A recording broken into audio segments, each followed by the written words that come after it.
Breaking news చూస్తున్నాం. ప్రపంచంలో జరిగేటువంటి ప్రతి ప్రకృతి విపత్తు వెనుక మానవ తప్పిదమే ఉంటుంది. కానీ ఎంత మూల్యానికి? 5,000 మరణాలు. మీరు వింటుంది నిజమే. ఈ ఖండం యూరోప్ కాంటినెంట్ మొత్తం కూడా అల్లాడిపోతుంది. మీరు చూస్తున్న విజువల్స్ అన్నీ కూడా నిజాలే. ఇదేదో ఏఐ ఇమాజినేషన్ కాదు. కావాలంటే మీరు కూడా గూగుల్లో క్రాస్ చెక్ చేసుకోవచ్చు. ప్రతి ఒక్కరు కూడా మీ స్మార్ట్ ఫోన్స్లో ఈ విజువల్ని చూడొచ్చు. చూడండి, అక్కడ రోడ్డుపై పార్క్ చేసిన కార్లు, ఆ టైర్లు చూడండి, ఆ రోడ్డుకు అతుక్కుపోయి ఆ కార్ టైర్లన్నీ కూడా పూర్తిగా కాలిపోయాయి. ఇక కార్ రోడ్డుపై పార్క్ చేస్తుంటే ముంగట బానట్ మొత్తం కూడా హీట్కి తట్టుకోలేక బుగ్గలా ఉబ్బిపోయింది. అక్కడ ఇంకో విజువల్ చూడొచ్చు. పైన ఉన్నటువంటి ఆ అరటి పండ్లు గెలలు రాలిపోతూ ఉన్నాయి.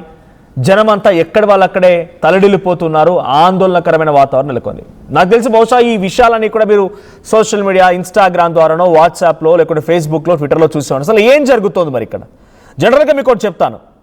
సో ఒక చిన్న ఎగ్జాంపుల్ మీ గురించి ప్రయత్నం చేస్తాను. ఇఫ్ ఇన్ కేస్ మీరు ఇంట్లోకి ఒక మటనో, చికెనో, లేకపోతే ఇంకేదైనా ఒక దాన్ని ఉడికించాలనేటువంటి పదార్థం తీసుకొస్తే ప్రెషర్ కుక్కర్ మీద మీరు దాన్ని పెట్టి ఉడికిస్తారు. ఆ ప్రెషర్ కుక్కర్ మీద ఉడికించి అలాగే గ్యాస్ స్టవ్ నడుస్తున్నంతసేపు అది విజిల్ వస్తే ఓకే, విజిల్ వస్తుంది, ఆ తర్వాత వెళ్ళిపోతుంది, విజిల్ వస్తుంది, వెళ్ళిపోతుంది, అంతా ఓకే. కానీ ఆ తర్వాత యాజ్ ఈజ్గా ఆ ప్రెషర్ కుక్కర్ని తీసి కాసేపు పక్కన పెడితే విజిల్ రాదు. ఆ లోపల ఇంకా ఉడుకుతూనే ఉంటుంది కంటిన్యూస్గా.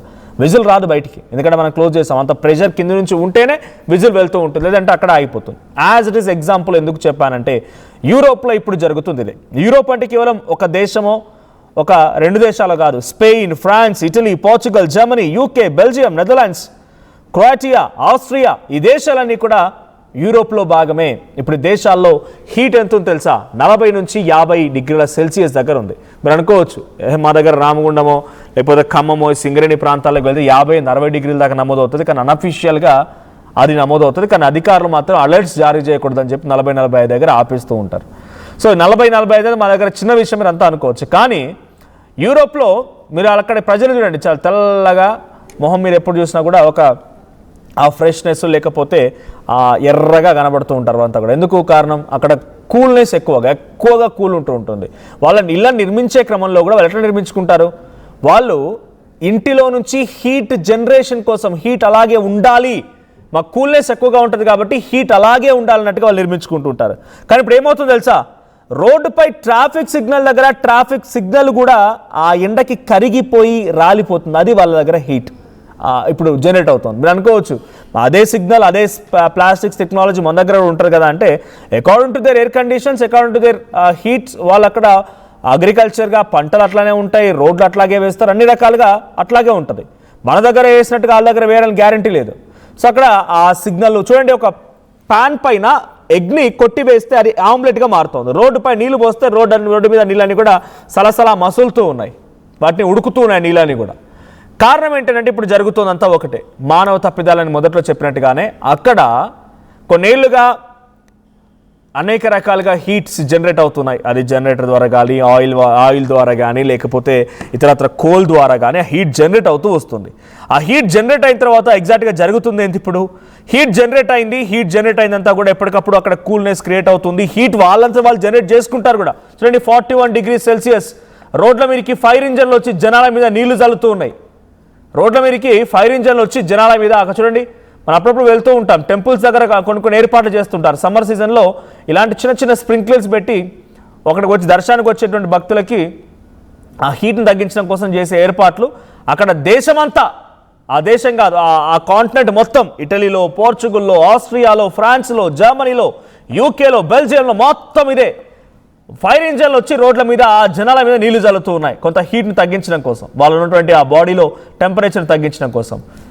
కారణం ఒకటే, అక్కడ జనరేట్ అయినటువంటి హీట్ మొత్తం కూడా ఒమేగా బ్లాక్ అనే దాంతో కప్పెట్టిపోయింది. చూడండి, ఇక్కడ మనం విజువల్లో చూడొచ్చు, హై ప్రెషర్, లో ప్రెషర్ ఒక వరల్డ్ మ్యాప్ కనబడుతుంది. What is an omega black?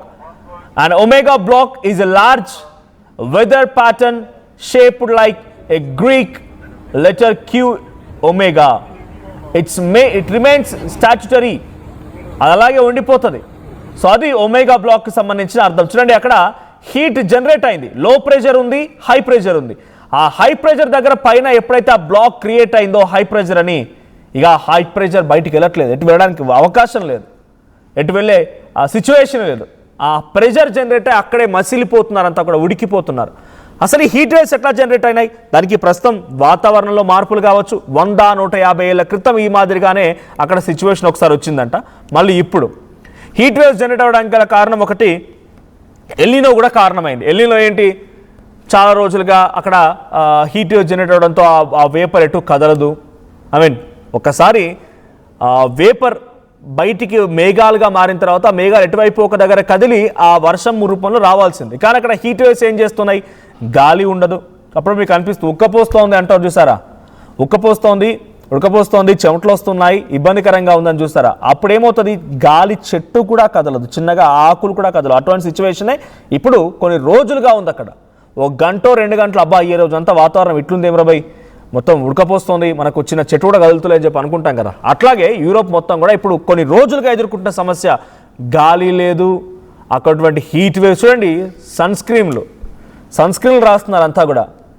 వాళ్ళంతా దాదాపుగా ఇప్పుడు సన్ స్క్రీన్ రాసి వాళ్ళు దాదాపుగా 5,000 ప్రాణాలు పోయినాయి ఇప్పటికీ. ఎండల కారణంగా ఎమర్జెన్సీ తట్టుకోలేక 5,000 ప్రాణాలు వడదెబ్బతో చచ్చిపోయారు. 5,000 మంది సుమారుగా. ఇప్పటివరకు అఫీషియల్ కౌంట్ వచ్చేసి 2,800 మంది మాత్రమే. ఇది అఫీషియల్ అక్కడ గవర్నమెంట్ రిలీజ్ చేసినటువంటి ఒక స్టేట్మెంట్, దేశాల వారీగా వచ్చిన స్టేట్మెంట్ అఫీషియల్గా. చూడండి, అక్కడ నీళ్ళు వస్తూ ఉంటే ఆ క్యాప్ను తడిపేసుకొని ఆ క్యాప్ని మళ్ళీ తన తలపై పెట్టుకుంటున్నాడు. ప్రతి ఒక్కరి తలకి క్యాప్స్. హీట్ని జనరేట్ నడుస్తూ కూడా విసనకర్రలతో విసురుకుంటున్నారంటే పరిస్థితి ఎలా ఉందో అర్థం చేసుకోండి. చాలా విపరీతమైన హీట్ వేవ్స్. నేను మొదట్లోనే చెప్పాను, మానవ తప్పిదాలే కారణం. ఎస్, అక్కడ గ్లోబల్ వార్మింగ్ అంతటా ఉంది, కేవలం యూరోప్లోనే కాదు. అయితే అక్కడ ప్రకృతిలో భాగంగా ఒక్కోసారి ఒక్కో విపత్తు వస్తూ ఉంటుంది. అప్పుడప్పుడు భారతదేశంలో ల్యాండ్ స్లైడ్ జరుగుతూ ఉంటాయి, వర్షాలు భయంకరంగా కురుస్తూ ఉంటాయి. అట్లాంటిది మన దగ్గర జరిగే విపత్తు. మన ఎర్త్ అనేది మూవ్ అవుతూ ఉన్నప్పుడు ఒక్కోసారి ఒక్కో దగ్గర ఇటువంటి విపత్తులు వస్తూ ఉంటాయి. అమెరికాలో ఒక సందర్భంలో వరదలు వచ్చి చాలా భయంకరంగా ప్రకృతి విలయతాండవం చేసింది. లాస్ ఏంజలస్, కాలిఫోర్నియా ప్రాంతాల్లో అటవీ మొత్తం, కొన్ని లక్షల ఎకరాల అడవి మొత్తం కూడా దగ్ధమైంది. సో కొన్ని విపత్తులు వస్తూ ఉంటాయి. అటువంటి విపత్తుల భాగంగానే ఇక్కడ యూరోప్లో వచ్చిన విపత్తు ఇప్పుడు ఇది హీట్ వేవ్.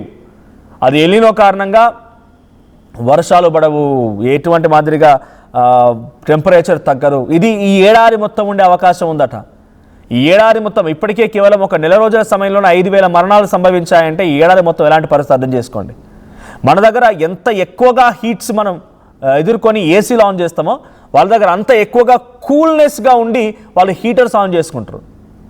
వాళ్ళు చలి నుంచి కాపాడుకోవడానికి హీటర్స్ ఆన్ చేసుకుంటే మనం ఈ హీట్ నుంచి కాపాడుకోవడం కోసం ఏసీలు ఆన్ చేసుకుంటాం. అది క్రిస్ క్రాస్. మనకు వాళ్ళకున్న తేడా ఆ రకంగా ప్రకృతి తారతమ్యాలు మనకు వాళ్ళకి. అలాంటిది ఇప్పుడు వాళ్ళు ఏసీ లేకుంటే బతకలేకపోతున్నారు. ఇంట్లో ఉంటే ఆ హీట్ జనరేషన్ కోసం కట్టుకున్న ఆ నిర్మాణాలు, ఇళ్ళన్నీ కూడా ఇంట్లో నుంచి వేడి బయటికి పోకూడదు అనే రకంగా వాళ్ళు ఇల్లు కట్టుకున్నారు. పైన రూఫ్స్, మనం ఎక్కువగా రేకుల ఇల్లు ఏమంటాం, అబ్బాయి ఏం వేడి తట్టుకుంటాం నాయన ఎండాకాలం వస్తాయన్నట్టుగా వాళ్ళ దగ్గర ఎక్కువగా రేకుల ఇండ్లు, చెక్కల ఇండ్లే ఉంటాయి. ఫారెన్ కంట్రీస్ మీకు తెలిసిందే, చెక్కలు, వుడెన్తో చేసేటువంటి చెక్కలు, అవి హీట్ని బయటికి వెళ్ళకుండా లోపలే కంట్రోల్ చేస్తూ ఉంటాయి. అలాంటి హీట్ కంట్రోల్ చేసేటువంటి ప్రయత్నంలో ఇప్పుడు కూడా ఆ హీట్ కంట్రోల్ చేసే ఇంట్లోనే ఉంటున్నారు. బయటకు వస్తేనేమో గాలి లేదు, ఆ లోపల ఇదే పరిస్థితి. ఒక అగమ్య గోచర